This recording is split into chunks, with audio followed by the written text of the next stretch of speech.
Hi, welcome back to our channel. So இன்றைக்கி நம்ம சேனலில் என்ன பார்க்க போகிறோம் அப்படின்னா, ஆரி ஒர்க்கில் ஃபஸ்ட்டு ஸ்டிச்சிங், செயின் ஸ்டிச்சிங் அதை எப்படி நம்ம போட போகிறோம். ஸோ நிறைய பேருக்கு நாட் போடுறது ரொம்ப டிஃபிகல்ட்டாக இருக்கும். அதை எப்படி போட போகிறோம் அப்படின்றத பார்க்க போகிறோம். வீடியோ ஸ்கிப் பண்ணால் முழுசாக பாருங்கள். ஸோ ரொம்பவும் சூப்பராக, ரொம்பவும் சிம்பிளாக உங்களுக்கு நான் இதை எப்படி பண்ணுறதுன்னு சொல்கிறேன். ஃபஸ்ட்டு நம்ம ஒரு நூலில் ஒரு நாட் போட்டுக்கலாம். மேலே நம்ம ஊசி எடுத்து கீழே ஒரு மெத்தடு நம்மளுக்கு இருக்குது. ஸோ அதை நெக்ஸ்ட் வீடியோவில் நான் உங்களுக்கு சொல்கிறேன். ஃபஸ்ட்டு மேலே ஊசி எப்படி திருப்பணும் அப்படின்றத சொல்லிக்கிறேன். கீழே நம்ம ஒரு நூல் கொடுத்துருக்கோம் இல்லையா, மேலே ஊசி கொடுத்து அந்த நூலை நம்ம எடுத்துக்கிடுவோம். எடுத்ததுக்கப்புறம் அந்த நூலை டைட்டாக பிடிச்சோம் அப்படின்னா நம்மளுக்கு ஒரு லாக் ஒன்று விழுந்துடும். விழுந்ததுக்கப்புறம் திரும்ப அந்த இடத்துலேருந்து மறுபடியும் ஒரு நல்லா நம்ம துணியில் டிஃபாக இறக்கி கீழே நம்ம ஆல்ரெடி நூல் இருக்கு இல்லையா, நூலை ஊசியில் சுற்றணும். சுற்றி மேலே எடுத்து அந்த எட்ஜு கிட்ட வரும்போது அப்படியே ஆப்போசிட் டைரக்ஷனில் நீங்கள் உங்களோட நீடியில் திருப்பிடணும். ஸோ நல்லா நீங்கள் கூர்ந்து கவனிச்சிங்கன்னா உங்களுக்கு தெரியும். கீழே நான் ஊசியை விடுறேன், விட்டதுக்கப்புறம் நூலை சுற்றுறேன். ஊசி எடுத்து நூலுக்கிட்ட வரும்போது ஊசியோட முனை என் சைடு இருக்கணும். திரும்பின உடனே ஊசியோட முனை அந்த சைடு திரும்பிடணும். நம்ம எடுத்த உடனே ஊசியோட முனை அந்த சைடு திரும்பிடணும். கரெக்டாக ஃபாலோ பண்ணுங்கள். எடுக்கும்போது என் சைடு இருக்குது, திரும்ப அங்கிட்டு திரும்பிடுது. உள்ளே குத்துறேன், கீழே நூலை சுற்றுறேன், திரும்ப எடுக்கும்போது நீடியில் என் பக்கத்து திருப்புறேன், எடுத்ததுக்கப்புறம் அங்கிட்டு திருப்புறேன். ஸோ ஸ்டெப் பை இதுதான் ஸ்டெப்ஸு. இதை மறக்கக்கூடாது. ஊசியை குத்துறோம், நூலை சுற்றும் போது அங்கிட்டு எடுத்துட்டு நம்ம சைடு இருக்கிற மாதிரி நீடியில் எடுத்து அப்படியே ஆப்போசிட்டில் நம்ம நீடியில் திருப்பணும். ரொம்பவும் சிம்பிளாக, ரொம்பவும் ஈஸியாக போடக்கூடிய ஒர்க்கு. கூர்ந்து கவனிச்சிங்கன்னா தெரியும். எடுக்கிறோம், நம்ம என் சைடு நீடியில் திருப்புறேன், அந்த நூல் வரும்போது என் சைடு திருப்புறேன். திருப்பின உடனே நம்ம ஊசியோட முனை இருக்கு இல்லையா, அதை அங்கிட்டு திருப்பிடணும். அங்கிட்டு திருப்பினா தான் ஒரு லாக் விழும். கரெக்டாக பாருங்கள். ஊசியை நான் எடுத்ததுக்கப்புறம் என் சைடு திருப்பிட்டு அங்கிட்டு திருப்பிடுறேன். ஸோ நம்மளுடைய ஃபோக்கஸ் எதில் இருக்கணும் அப்படின்னா, கீழே சுற்றுற நூல்லையும் மேலே நம்ம எடுக்கிறோம் பார்த்திங்கன்னா நீடியில், அதில் மட்டும்தான் இருக்கணும்.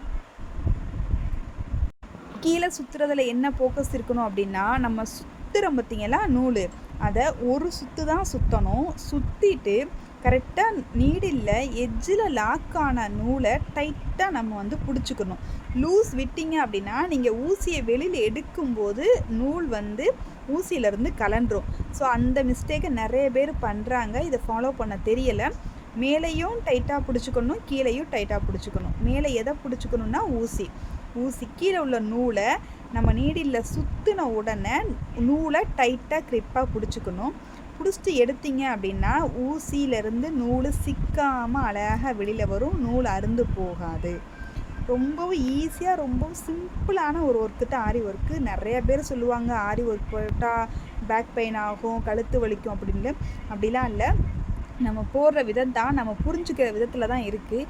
நம்ம அது எப்படி ஈஸியாக எடுத்துகிட்டு போகிறோமோ, ஸோ அது தகுந்த மாதிரி தான் நம்மளுக்கு ஒர்க்கிங் நம்மளுக்கு ஈஸியாக அமைகிறதும் கஷ்டமாக அமைகிறதும். ஸோ நல்லா பாருங்கள். நான் ரொம்பவும் சிம்பிளாக சொல்கிறேன்.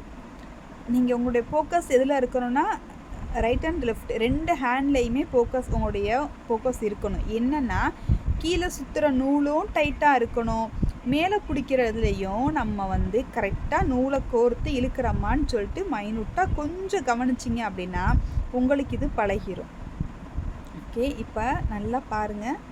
ஊசி குத்துறேன், கீழே நான் நூலை சுற்றிட்டேன், லாக் பண்ணிட்டேன், திரும்ப எடுத்து திருப்புறேன். ஊசியை என் பக்கத்து எடுத்துட்டு அப்படியே அதே நிமிஷம் ஆப்போசிட் டைரக்ஷனில் திருப்புறேன். நீடில் பார்த்தீங்கன்னா செங்குத்தாக தான் இருக்கணும், 90 டிகிரியில் இருக்கணும். நீடில் சாச்சோ அசச்சோ பிடிச்சிங்கன்னா உங்களுக்கு ஆரி ஒர்க்கு போட வராது. ஸோ இப்போ நம்ம நாட் போடுறது எப்படின்னு பார்க்கலாம். நாட் போடுறது நிறைய பேருக்கு ப்ராப்ளமாக இருக்குது. நாட் போட தெரியலை அப்படின்னு சொல்கிறாங்க. நாட் போடுறது ரொம்ப ரொம்ப ஈஸி, ரொம்ப சிம்பிள் கூட. இப்போ நான் ஒரு நூலை நம்ம லாக் போடுவோம் பார்த்தீங்களா, அந்த மாதிரி ஒரு நூலை நான் எடுத்து வச்சுருக்கேன். ஓகே, இப்போ கவனமாக பாருங்கள். இன்னொரு நூலை நான் உள்ளே கொடுத்து எடுக்கிறேன். ஸோ நம்ம எப்போயும் ஒரு செயின் ஸ்டிச்சு போடுற மாதிரி உள்ளே ஒரு நூலை கொடுத்து எடுக்கிறேன். எடுக்கிற நூலை இப்போ எனக்கு 2 நூல் வந்துடும் இல்லையா. ஓகே, இப்போ 2 நூல் நம்ம கையில் இருக்குது. நல்லா பாருங்கள், மேலே ஒரு நூல் எப்பயும் போல செயினுக்கு போடுற மாதிரி 2 நூல் இருக்குது. நம்ம செயினுக்கு போடுற மாதிரியே அந்த நூலை கொடுத்து வெளியில் எடுத்துருவோம். எடுத்ததுக்கப்புறம் முன்னாடி ஒரு ஸ்டிச் போட்டிருக்கோம் இல்லையா, அந்த நூலை இதுக்குள்ளே இந்த செயினுக்குள்ளே கொடுத்து எடுக்கணும். நான் எங்கே பின் வைக்கிறேன்னு சொல்லி கவனமாக பாருங்கள்.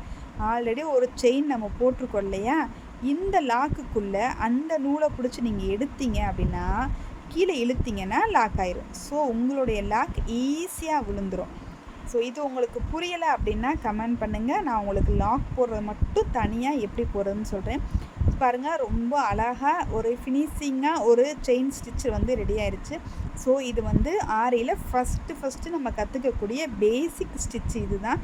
ஸோ நீங்களும் ட்ரை பண்ணி பார்த்துட்டு எப்படி இருந்துச்சுன்னு கமெண்ட் பண்ணுங்கள்.